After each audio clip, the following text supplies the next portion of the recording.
You wake up in the middle of the night, drenched in a cold sweat, heart pounding like a trapped animal. There's no immediate danger, no intruder, no fire, no tangible threat. Just the echo of a voice, a shadow of a memory. Something buried so deep, it no longer has a name. You try to shake it off, but the unease lingers.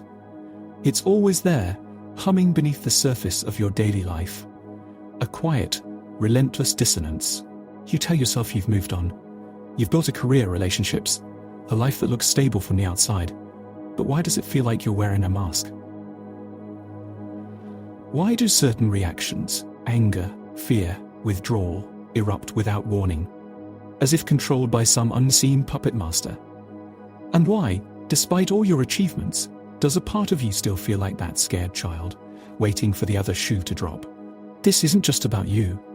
Look around. The coworker who sabotages every success just as it's within reach. The friend who chooses.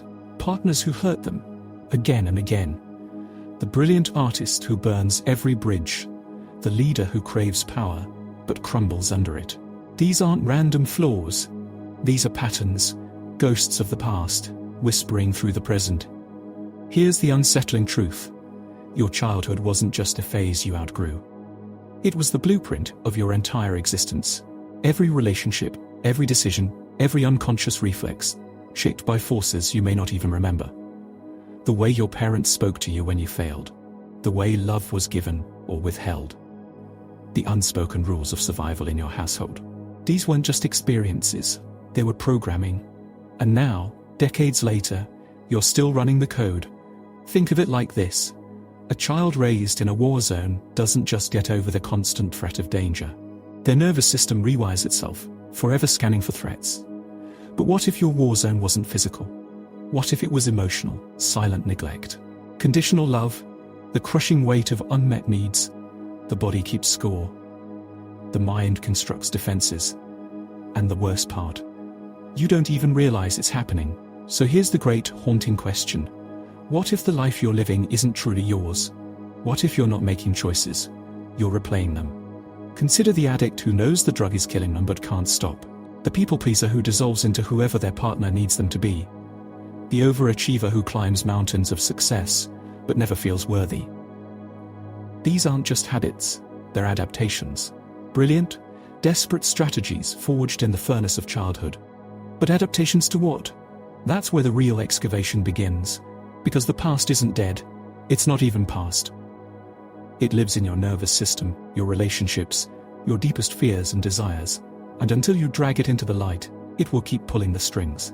The journey ahead isn't about blame. Awareness. It's about uncovering the hidden script you've been handed and asking the most dangerous question of all. Who would you be if you weren't who they made you? The answer will change everything. The walls were never meant to be seen. That's the cruelest trick of a fractured childhood. It doesn't announce itself as trauma.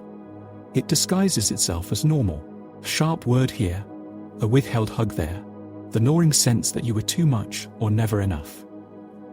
No bruises, no dramatic betrayals. Just the slow, imperceptible warping of a mind learning how to survive. But survival is not the same as living. Psychologists call it developmental trauma, the kind that doesn't come from a single catastrophic event, but from the drip, drip, drip of emotional malnutrition. A child's brain is a sponge, absorbing not just what is said, but what is unsaid, not just what is done, but what is omitted. Love that comes with conditions. Safety that's never guaranteed. The unspoken lesson. This is how the world works. This is what you deserve. Carl Jung warned of the shadow. Just personal. What if it's inherited? Passed down through generations like a cursed heirloom? Nietzsche's famous dictum, "You must become who you are," assumes you know who that is. But what? Here's the hidden problem. Your sense of self was constructed around someone else's limitations. A child can't afford to believe their parent is unreliable, so they decide they are the problem. They can't escape a volatile home, so they learn to disappear. They can't change the rules, so they master the game, becoming the perfect achiever, the invisible caretaker, the rebel without a cause. These aren't choices, They are compulsions, wired into the brain's very architecture. Neuroscience confirms this. Chronic stress in childhood alters the amygdala, the brain's fear center, leaving it hypersensitive to threat. The prefrontal cortex, responsible for rational decision-making, weakens under the constant strain of emotional survival. You're not overreacting. Your nervous system was sculpted by a world that demanded hypervigilance. But the damage goes deeper than biology. Jean-Paul Sartre wrote, "We are our choices." Yet what if your choices were never truly free? What if every decision you've made was a reaction, a deflection, a way to avoid the pain programmed into you before you could even speak? Society compounds the lie. It tells you to move on, as if trauma is a suitcase you can leave at the station. It pathologizes your coping mechanisms, calling your need for control obsessive, your emotional detachment cold, your relentless ambition toxic. Viktor Frankl, survivor of the Holocaust, argued that even in the most oppressive circumstances, humans retain one freedom: the freedom to choose their attitude. But what if your attitude was formed in another kind of camp? One with no barbed wire, no guards. Just the silent, suffocating weight of unmet needs? The philosopher Arthur Schopenhauer claimed that a man can do as he wills, but not will as he wills. You didn't choose your conditioning, but here's the turning point. You can choose to see it, and that changes everything. Because the moment you recognize the invisible script, you cease to be its puppet. The moment you trace your reactions back to their roots, they lose their power. The moment you realize your self was built on borrowed pain, you can start digging for something real. But first, you must face the consequences. The ways this silent war has shaped your life without your consent. You walk through life believing you are free. You choose jobs, partners, habits, convinced these are your decisions. But beneath the surface, an old ghost pulls the strings. Consider the way you love. Do you cling too tightly, terrified of abandonment? Or do you keep everyone at arm's length, preempting betrayal before it happens? These aren't preferences, they are echoes. A child who was smothered learns love feels like suffocation. A child who was neglected learns love is a distant star, beautiful, but never warm. Your relationships don't fail by accident, they fail by design. The design of a nervous system that learned, long ago, what to expect from the world. Or, take your career. That relentless drive to prove yourself. Where does it really come from? The child who was praised only for achievement doesn't chase success, they chase worthiness. And no amount of external validation will ever fill that hole, because the question wasn't, can I succeed? But, am I allowed to exist? Even your self-sabotage makes sense in this light. The subconscious would rather cling to familiar pain than risk the terror of the unknown. Better to destroy your own happiness than to face the terrifying possibility that you could have it, and then lose it. But the most insidious consequence isn't in your actions, it's in your perception. Cognitive scientists call it confirmation bias, the tendency to seek evidence that confirms what we already believe. A child who was told they were too sensitive grows into an adult who dismisses their own pain. A child who was punished for anger becomes an adult who can set boundaries. The world keeps proving them right, because they were trained to see only what matches their earliest wounds. Culture gaslights you further. Let go of the past. It preaches, as if trauma lives in the memory and not the body. As if your racing heart when a door slams is just a overreaction and not the physiology of a child who once flinched at the sound of footsteps. You were handed a fractured mirror and you've spent your life trying to make the reflection whole, not realizing the cracks were never yours to fix. The tragedy? None of this was necessary. None of it was fate. It was just the collateral damage of a world that doesn't understand how deeply children absorb. But here's the turning point. Awareness is the antidote. The moment you see the pattern, you can interrupt it. The moment you recognize the echo, you can change the sound. Rebellion does not always look like fire. Sometimes, it is the quiet act of refusing to play a rigged game. You were given a script, written in the ink of someone else's pain, stage directions crafted by their limitations. But here is the secret they never told you. You are allowed to tear it up. This is not about blaming your past. Blame keeps you chained to it. This is about sovereignty, the reclaiming of a self that was never lost, only buried. The first rebellion, rewriting the narrative your mind has been a battlefield, that you were never the enemy.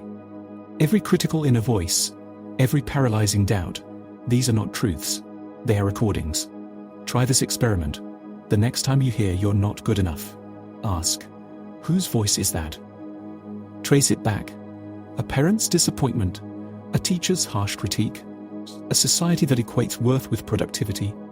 Now, do something radical. Talk back, not with anger, but with the calm defiance of someone who has seen the trick. That's not mine. I don't have to carry it anymore. This is not positive thinking. This is psychological archaeology, digging through layers of conditioning to find the bedrock of your own voice. The second rebellion, rewiring the nervous system. Your body remembers what your mind has tried to forget. The way your shoulders tense when voices rise. The way your stomach knots at the thought of conflict. You cannot think your way out of this. You must feel your way out. Breathe like you're unshackling your ribs. Stand like gravity is a choice, not a sentence. Look in the mirror until your reflection stops feeling like a stranger. These are not exercises. They are revolutions, tiny acts of defiance against a body trained for survival. The third rebellion, relearning love, was likely the first language you were taught poorly. Maybe it came with conditions. Maybe it was weaponized. Maybe it was so sparse you starved for it, mistaking crumbs for it. Feasts. Now you must become your own translator. If you were taught, love is control, practice letting go. If you were taught, love is earned, practice receiving without apology. If you were taught, love is dangerous, practice staying with yourself first. This is the most subversive act, to love from abundance, not lack. To choose people who choose you back. To walk away from dynamics that demand you shrink. The fourth rebellion. Redefining power. For so long, power may have meant endurance. How much pain you could withstand. How little you needed. How high you could climb while starving. True power is different. It is the courage to need, the strength to rest, the audacity to take up space. History's greatest rebels, from artists who broke traditions to activists who shattered chains, shared one trait: they stopped asking for permission to exist. Now, it's your turn, led into the final section. But this rebellion leads to an even greater revelation, one that will rewrite not just your story, but your very understanding of reality. Here is the secret at the end of the labyrinth. You were never broken. All these years you thought your pain was proof of damage, some fundamental flaw that needed fixing. But the truth is far more radical. Your pain was proof of your wholeness. A tree that grows around a fence post doesn't grow wrong. It grows despite. The scars aren't evidence of deformity. They're testaments to resilience. The first liberation. Your past was never a life sentence. Childhood conditioning works like gravity. Invisible, relentless, shaping every motion. But gravity can be defied. Consider the astronaut floating in zero gravity. The laws of Earth no longer apply. This is what happens when you finally see the conditioning for what it is. Not truth, but habit. Not inevitability, but inertia. The moment you realize your reactions are learned, not inevitable, you gain the power to unlearn them. The second liberation. Your wounds are also your compass. Carl Jung wrote, "I am not what happened to me. I am what I choose to become." But there's a deeper layer. Your deepest wounds point to your greatest strengths. The child who had to read moods becomes the adult with uncanny emotional intelligence. The child who survived chaos becomes the innovator who thrives in uncertainty. The child who was silenced becomes the voice for the voiceless. This isn't toxic positivity, it's alchemy. The transformation of leaden experiences into golden wisdom. The third liberation. You are already free. You've been waiting for permission. From therapists, gurus, books, lovers, some external force to declare you healed. But freedom isn't a finish line. It's a series of moments where you choose. To feel anger without fearing it makes you monstrous. To need love without fearing it makes you weak. To take up space without apologizing for existing. The philosopher Alan Watts said, trying to define yourself is like trying to bite your own teeth. You don't need to become whole. You need to remember you already are. The final realization. This was always about love, not the fragile, transactional love you were taught, but the fierce, boundless kind that sees your shadows and refuses to call them shame. Honors your no as much as your yes. Holds space for the parts of you still stuck in the past. This is the love that changes everything. Not when you receive it from others, but when you offer it to yourself. The invitation, look at your hands right now. These are the hands that will rebuild your life. Not into some perfect ideal, but into something more sacred, a life that is truly yours. The child you didn't have choices. You do. This isn't redemption. It's reclamation. The curtain falls. The house lights come up. Now, what will you do with your freedom? The greatest lie trauma tells is that the story is over, that the final page was written long ago by someone else's hand. But here's the breathtaking truth. Your healing isn't an ending. It's a beginning that never stops beginning. Like a tree adding rings after the storm, you will keep growing around the wounds. Some days they all ache with the weather. Other days you barely remember they were there. This isn't failure. It's the rhythm of a life fully lived. The Japanese art of kintsugi repairs broken pottery with gold, not to hide the cracks, but to highlight them. Your golden seams are the way you pause. Now, when old triggers arise, the compassion you show others fighting similar battles, the moments of unexpected joy that come when you are not looking. You are not a fixed thing. You are a verb in progress, a symphony where the dissonant early movements make the later harmonies more profound. The music never really stops, it just changes keys. So take this not as an ending, but as an overture.